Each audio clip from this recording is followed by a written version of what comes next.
Alors, coucou tout le monde, j'espère que vous allez bien. Alors moi, franchement, ça ne va pas du tout. En fait, je fais cette petite vidéo pour vous expliquer ce qui se passe actuellement en Chine et plus précisément à Guangzhou.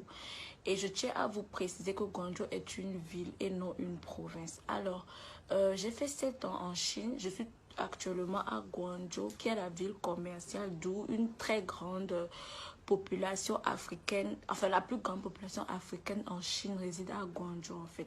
Bon, j'ai fait ma licence, j'ai fait mon master, j'ai fait 7 ans en Chine en fait, à Guangzhou. Donc, alors, qu'est-ce qui se passe? Nous savons tous que le Covid-19 a commencé à Wuhan, s'est répandu dans toute la Chine et après est allé dans le reste du monde. Mais ce qui se passe actuellement, c'est qu'en Chine, on dit que la plupart des cas, les gens qui sont infectés sont les étrangers. Mais en disant étrangers, en fait, il faut que je précise qu'actuellement, il n'y a pas d'entrée, c'est-à-dire, il n'y a pas les Africains qui viennent en Chine, en fait. Parce que déjà, le business, il n'y a plus de business, il n'y a pas de travail, il n'y a rien. Donc, la plupart des entrées de la Chine sont plus les Chinois de l'étranger, en fait, qui sont rentrés en Chine. Je tiens à le préciser.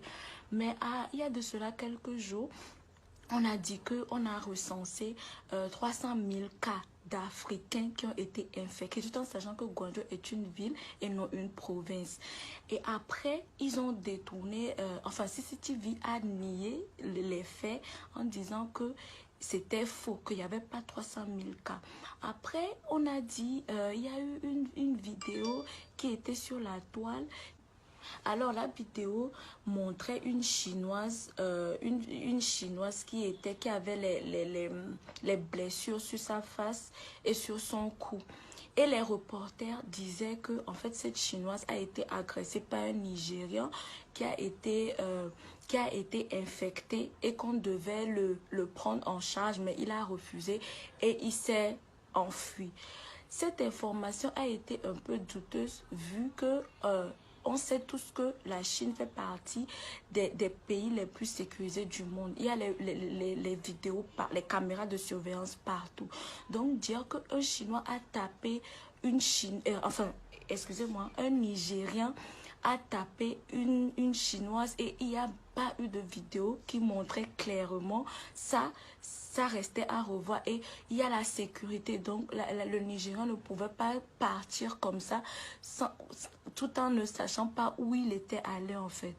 Et après, ils ont renversé la situation en disant qu'en fait, il y a eu 5 Nigérians qui étaient allés dans un resto chinois et qui étaient positifs au Covid-19, mais qu'on ne sait pas là où ces Nigériens sont allés et c'est pour ça qu'on met toute la communauté africaine dans le même bateau. Mais je tiens aussi à préciser ici que à chaque recoin, même dans l'immeuble où je suis, quand tu rentres partout dans le métro, dans les hôpitaux, partout, dans les hôtels, enfin partout, on check la température. Donc, dire que celui-là, ces Nigériens ont été infectés alors qu'on n'a même pas fait leur température pour savoir et on n'a même pas pris leur enregistrement alors qu'il y a les vidéos partout. Et ils disent que non, qu'on ne sait pas là où ces Nigériens sont allés. Cette information aussi ça reste à revoir quoi. Alors maintenant, qu'est-ce qui se passe? Moi actuellement, aujourd'hui, ça fait le 3e jour que je suis enfermée dans ma maison. Je peux même pas ouvrir la porte vu qu'on a mis un ruban sur la porte. Ce qui veut dire que si j'ouvre la porte, on saura que je suis sortie de ma maison en fait. Tout en sachant que je suis dans mon appartement. Mais moi actuellement, alhamdoulilah, ça va. J'ai des compatriotes africains, des gens d'autres pays et tout qui sont dans des situations pires en fait. Eux, on les a pris par force de leur maison, alors qu'ils sont dans leur appartement, on les a pris de force dans leur maison pour aller dans un hôtel où ils sont obligés de passer. Alors, je tiens à préciser que c'est pour 14 jours. La quarantaine se fait pendant 14 jours, alors qu'on a été testé négatif au Covid-19. Malgré ça, on nous enferme dans nos maisons. Alors, nos compatriotes africains, eux, ils vont passer ces 14 jours dans l'hôtel et ils doivent payer la nourriture et les frais d'hôtel par eux-mêmes.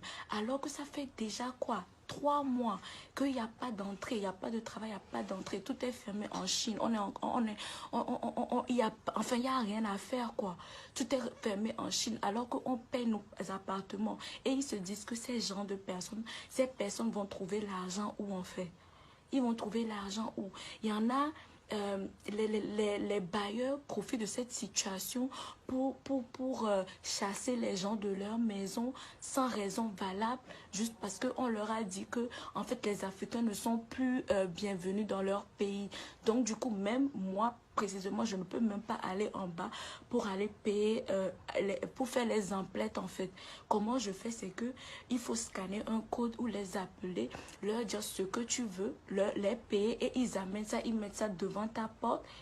Et tu attends, tu prends, après ils referment la porte et ils remettent le ruban sur le portail en fait. C'est juste inhumain, c'est juste inhumain. Vous pouvez pas comprendre ce qui se passe actuellement en Chine, c'est trop. Et à part ça, juste pour vous faire comprendre comment le racisme, le fait que c'est juste le racisme, c'est que il y a un autre compatriote africain, lui, il est avec une noire américaine. Qu'est-ce qui s'est passé? On est venu chez eux, on les a amenés au poste de police en leur disant que non, qu'ils devaient aller passer leur quarantaine de 14 jours à l'hôtel. Ils ont pris leur passeport et en prenant leur passeport, ils se sont rendus compte que l'autre noire américaine, la noire était américaine. Alors ils étaient, je sais pas, ils étaient un peu choqués et ils l'ont redonné le passeport à la noire américaine. Et la noire américaine a dit que oui, voilà mon petit ami, je peux pas le laisser dehors et tout. Genre, on fait comment et tout. Et le policier lui dit carrément qu'il n'y a pas de problème, qu'il peut juste faire 3 jours. Enfin, cet Africain peut juste faire 3 jours de quarantaine et c'est bon. Après, il peut circuler librement. Ce que je veux vous faire comprendre, c'est que qu'est-ce qui se passe? Ce n'est pas que les étrangers, si c'était au moins que c'était les étrangers qui étaient dans cette situation, là on pouvait comprendre. Mais c'est juste les Africains qui le sont. Les Américains marchent, les Français marchent, les Italiens marchent, tout le monde a la libre circulation, sauf nous les Africains en fait. Et cet Africain qui sortait avec la noire américaine a eu l'aisance d'esprit de demander à cet officier que, mais ce n'est pas 14 jours la quarantaine. L'officier a dit que non, je ne sais pas. Je ne sais pas.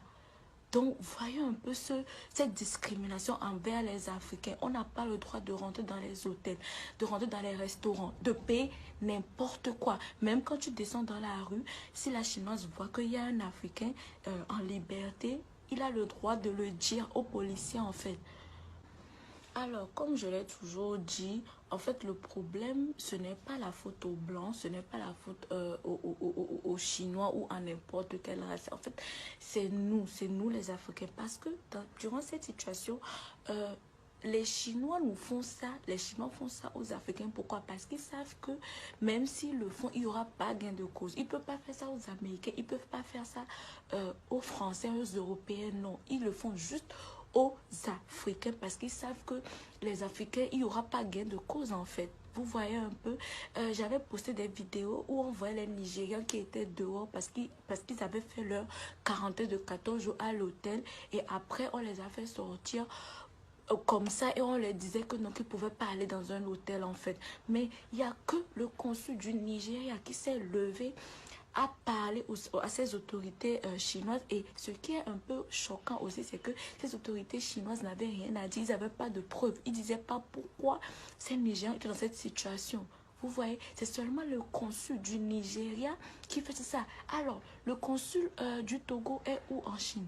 Le consul enfin, l'ambassade du Congo, l'ambassade du Cameroun, enfin, tous ces pays, même les pays anglophones, ils sont où? Ils sont où? C'est pour ça que je dis que en fait, le problème, ce n'est même pas les Chinois, c'est nous les Africains. C'est nous les Africains, en fait. Et aussi, je vois dans les commentaires certaines personnes, parce que je tiens à préciser que cette situation est à Guangzhou, pas dans les autres villes, c'est seulement à Guangzhou en fait. Et vous voyez des commentaires de nous les Africains disant que non, que c'est parce que les Africains qui sont à Guangzhou sont un peu décalés, ou c'est parce que les Nigériens aussi ont une façon de réagir, parce qu'on n'est pas chez nous, on est dans un pays, on est dans un pays étranger, mais quand même, est-ce une raison valable? Comment un Africain peut avoir ce genre de commentaires tout en sachant que les autres dorment dans la roue, qu'il y a une injustice. Même si un Nigérien a fait quelque chose, c'est pour ça qu'on doit mettre peut-être toute la communauté nigérienne